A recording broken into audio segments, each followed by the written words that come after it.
my god. All right, guys. Today, we're pulling the engine. That was actually kind of fire. Really? Yeah, hit that again. Hey, Dom Toretto. All right, guys. Today, pulling the engine on the FD. We're not doing an LS swap, but we're gonna redo all the wiring. Look at the microphone. Oh, my bad. Yeah. So we're not doing the we're not doing an engine swap or anything. No LS swaps, but we are redoing like everything in the car. So that includes the wiring. In order to get to the wiring, got to pull the engine. So. No, Jay-Z's lose to RB, so you guys know that, obviously, from previous videos.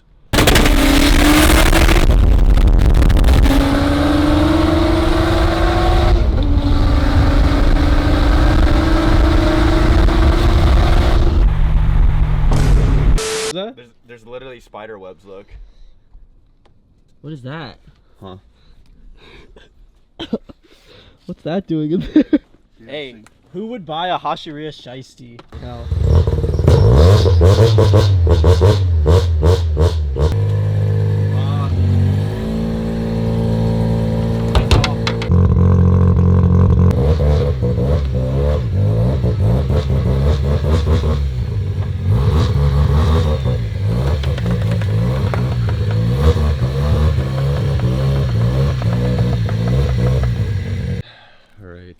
Gonna push this thing forward a little so we can. This is like the best way ever.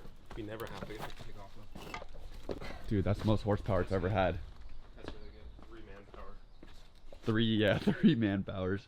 It's not okay. No one else can get in the backyard though, no. But yeah, I mean, turn the camera around. Yeah, I don't think that's the issue. wait, I can't grab it. What do you mean? Just grab like the inside. Oh, the inside? Like there. Anything. Just any bit of anything strong. Ready, Eric? Yeah. Okay. Ready? 1, 2, 3. Ah! Perfect. Nice. What are you doing? I'm mining. Yeah, I think I might need an angle grinder. Wait, you jacked it up by the oil pan? Yeah.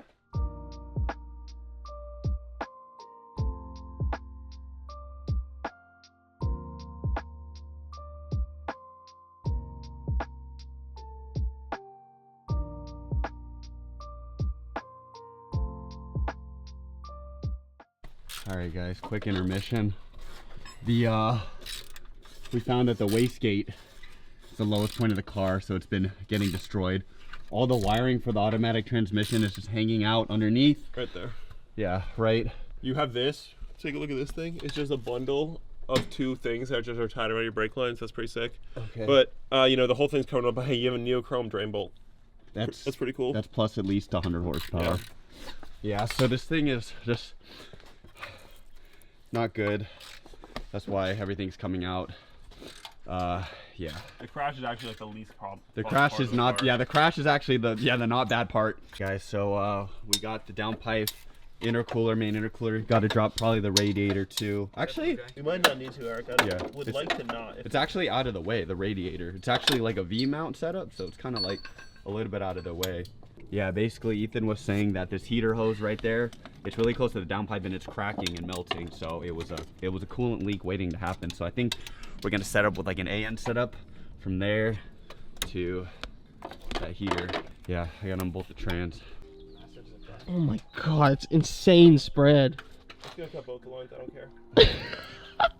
care. This shot is crazy. Intro. Shake guys, some. Oh, before- sorry. No, we're gonna shake the car before I get underneath so I don't die. That's good enough. There's a second hanger. What are you doing? Okay, you're dangerously close to the jack stand release. Like, don't. Oh, Yeah. would that be bad? Ethan would save me because of my will. He gets my Skyline. I picked the car up like a Superman. Well, I thought I got the Skyline. Oh yeah, you're right. Yeah. I would junk the Skyline.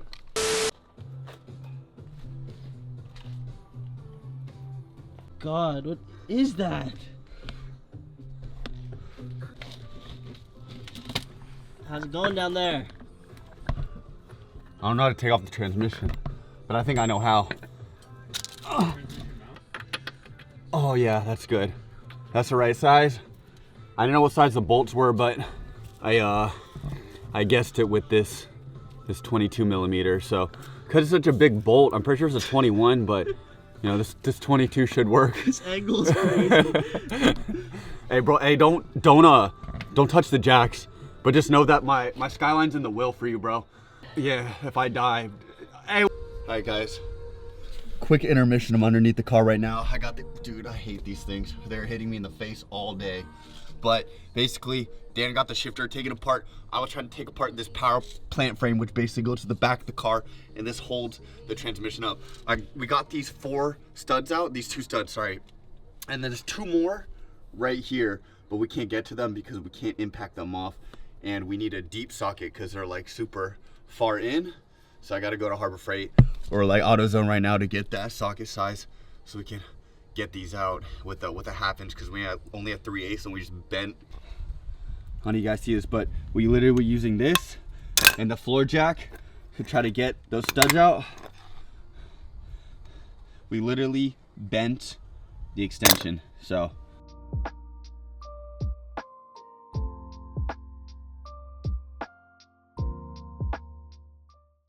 Got it off? Ground's off. Eric, jack that up slowly. Let me see this happen. Really slow.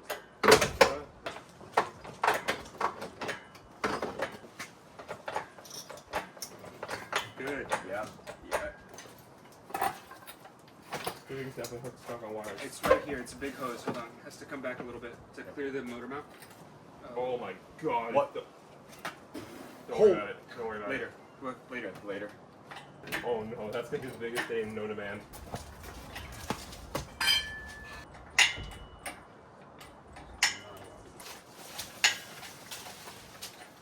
Okay, see if we can. Ready? I don't know about this. Try to do it from the back. Okay, try to do it from the back. Oh my god, it's gonna like tilt over on side.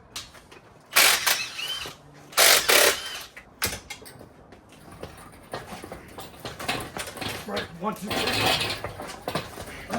Okay, keep going up. The motor mount. Alright guys, so a little update. We kind of had, forgot it. So we didn't know that the transmission, all right. Nobody knew that the transmission would bleed out all the fluid. It was a thought, but you know what? It came into fruition as it started leaking. So now we got the purple pal and gonna try to blast it all away because, yeah, but as far as oil goes, I mean, not a lot of oil leaked out at least, so. Blasting away. Oh, he's going prone. And then Dan's picking the engine back up, so, because we're gonna do the clutch on it. By the way, no one told me clutch, flywheel, counterweight's like $2,000, so it might be a couple weeks because I gotta save up. A little broke right now, but yeah. Gonna get all brand new clutch, flywheel, counterweight for it, probably a lightweight flywheel. But yeah, we gotta put the motor on the tire so we can like separate the transmission and the motor while it's not inside the tire. So now we pry bar. When it falls on the tire. Okay, this is just going to make it a little bit easier for us. Rotate it back. Yeah, It doesn't matter. Doesn't matter. Yeah, but now it'll pull right off. it'll just pick it up. It's free, totally free. Three. That's not bad. Cool. There we go. Like this. Good enough.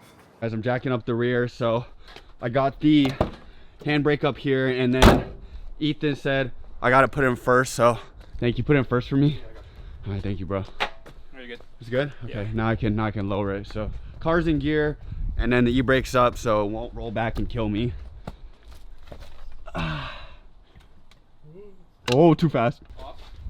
Bro, you break up. Okay, tilt it back up. Oh my god. Dude, that's terrifying. Can I stop? Okay,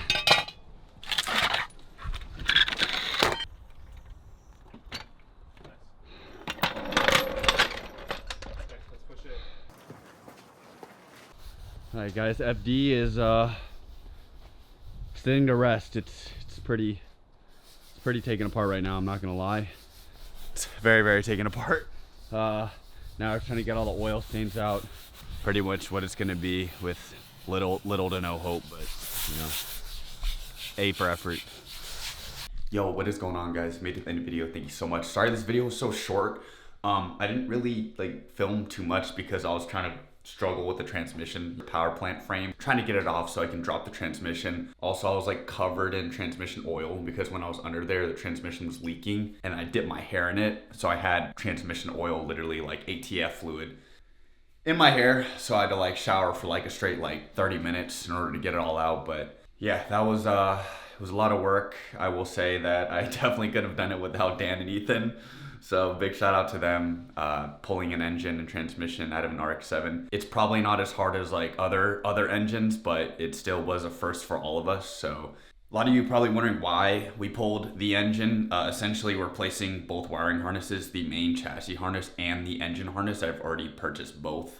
The engine harness is still on the way from Wiring Specialties, but I have the new main chassis harness. Yeah, the old wiring harnesses weren't exactly in the best condition. They may have allegedly been, someone repaired them on the side of the highway, not me. I didn't learn the first time.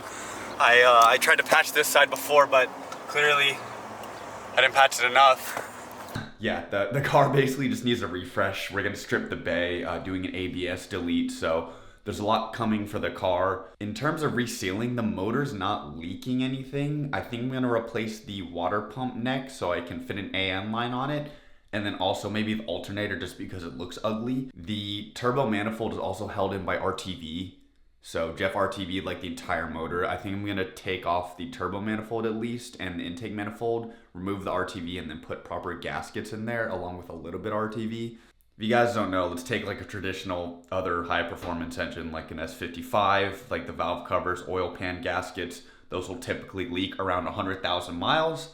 On a rotary engine, they don't last to 100,000 miles. I would say I would give my motor a solid 40 to 50,000 miles, maybe under my ownership, maybe like 20 to 30,000 miles, but you guys get what I'm saying. It doesn't last as long. They don't last as long as a traditional, you know, rod piston engine. But yeah, anyways, hope you guys enjoyed the video and appreciate all the support, guys. Still have some merch available. I'll put the link to the description down below. And yeah, once again, hope you guys have a good week. Peace.